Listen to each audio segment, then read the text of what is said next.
Dia mengulurkan tangannya. Dan Yesus berkata, manakah diperbolehkan pada hari Sabat berbuat baik seperti aku rencanakan? Atau berbuat jahat seperti yang kau rencanakan? Manakah yang boleh diperlakukan pada hari Sabat? Menolong atau membunuh? Lalu Tuhan Yesus berkata, ulurkan tanganmu. Dan orang ini mengulurkan tangannya dengan pakai tangan sebelahnya. Dan seketika itu juga mujizat kesembuhan terjadi. Tujuan kita datang ke tempat ibadat, saudaraku, bukan untuk mencari kesalahan orang.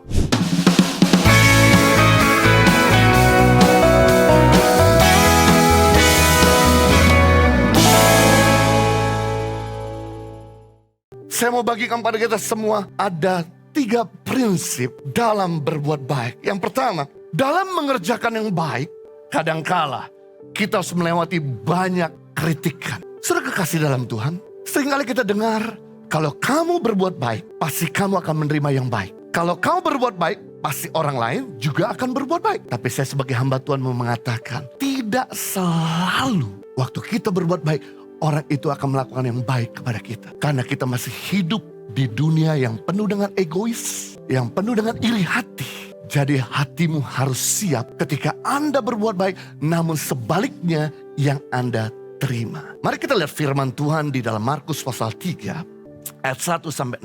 Judulnya, Yesus menyembuhkan orang pada hari Sabat. Ketika Yesus masuk lagi ke rumah ibadat. Wow, saya senang hobi Yesus selalu masuk di dalam rumah ibadat. Kata lagi di sini bukan kali pertama Yesus masuk dalam rumah ibadat. Dan kalau Yesus ada dalam rumah ibadat, dia nggak mungkin nganggur. Dia nggak mungkin tinggal diam. Dia pasti akan lakukan sesuatu. Makanya kalau Anda pengen lihat kuasa Tuhan terjadi, mujizat Tuhan terjadi, mari datang di dalam rumah ibadat. Karena di sini ada Tuhan Yesus. Dan Tuhan Yesus pasti lakukan sesuatu kalau dia melihat ada yang membutuhkan. Ayat 2, mereka mengamat-amati Yesus. Kalau ia menyembuhkan orang pada hari Sabat. Supaya mereka dapat mempersalahkan dia. Kata Yesus kepada orang yang mati sebelah tangannya itu, mari berdirilah di tengah-tengah. Kemudian katanya kepada mereka, manakah yang diperbolehkan pada hari Sabat? Berbuat baik atau berbuat jahat? Menyelamatkan orang atau membunuh orang? Tetapi mereka itu diam saja. Ia berduka cita karena kedegilan mereka. Dengan marah ia memandang sekeliling kepada mereka. Lalu ia berkata kepada orang itu, ulurkanlah tanganmu. Dan ia mengulurkannya, maka sembuhlah tangannya itu. Lalu keluarlah orang-orang Farisi, segera bersekongkol dengan orang-orang Herodian untuk membunuh Yesus. Ini menarik, pada hari Sabat seperti yang Yesus lakukan. Dia masuk ke dalam rumah ibadat itu untuk mengajar. Sementara dia sedang mau mengajar, dia melihat ada orang yang lumpuh, tangan sebelahnya cacat atau kena stroke, lemah, tangan sebelah. Tangan dipakai untuk bekerja. Jadi itu sebabnya Yesus berkata kepada orang yang lumpuh sebelah tangan ini untuk dia berdiri. Supaya apa?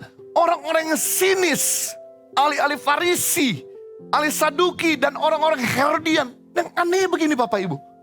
Orang Herodian adalah partai orang Yahudi yang mendukung Herodes jadi raja dan tetap dikuasai oleh Romawi. Sedangkan orang Farisi adalah orang yang menentang penjajahan Romawi. Jadi sebetulnya antara orang Herodian dengan orang Farisi, mereka nggak pernah saling bisa berkumpul. Karena berbeda pandangan, yang satu pengen merdeka dari Romawi, yang satu pengen tetap dijajah oleh Romawi. Tapi karena bencinya kepada Yesus, mereka bersepakat bersama-sama untuk membunuh Yesus. Dan Yesus yang punya belas kasihan di dalam rumah ibadat berkata, berdirilah. Supaya mata orang-orang Herodian dan Farisi melihat betapa sengsaranya orang ini. Karena kelemahan tangannya, dia hidupnya jadi benalu buat banyak orang. Dia gak bisa self-support. Dia perlu disupport banyak orang agar timbul belas kasihan. Namun yang terjadi, ternyata mereka malah mengamat-amati kesalahan Yesus. Dan Yesus kemudian berkata, ulurkanlah tanganmu. Dia mengulurkan tangannya. Dan Yesus berkata, manakah diperbolehkan pada hari Sabat berbuat baik seperti aku rencanakan? Atau berbuat jahat seperti yang kau rencanakan? Manakah yang boleh diperlakukan pada hari Sabat? Menolong atau membunuh? Lalu Tuhan Yesus berkata, ulurkan tanganmu. Dan orang ini mengulurkan tangannya dengan pakai tangan sebelahnya. Dan seketika itu juga mujizat kesembuhan terjadi.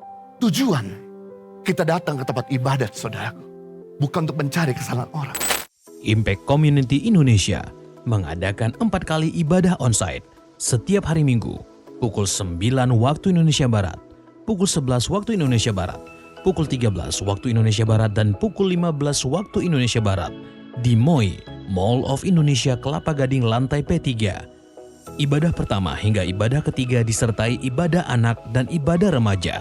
Pastikan kehadiran Anda.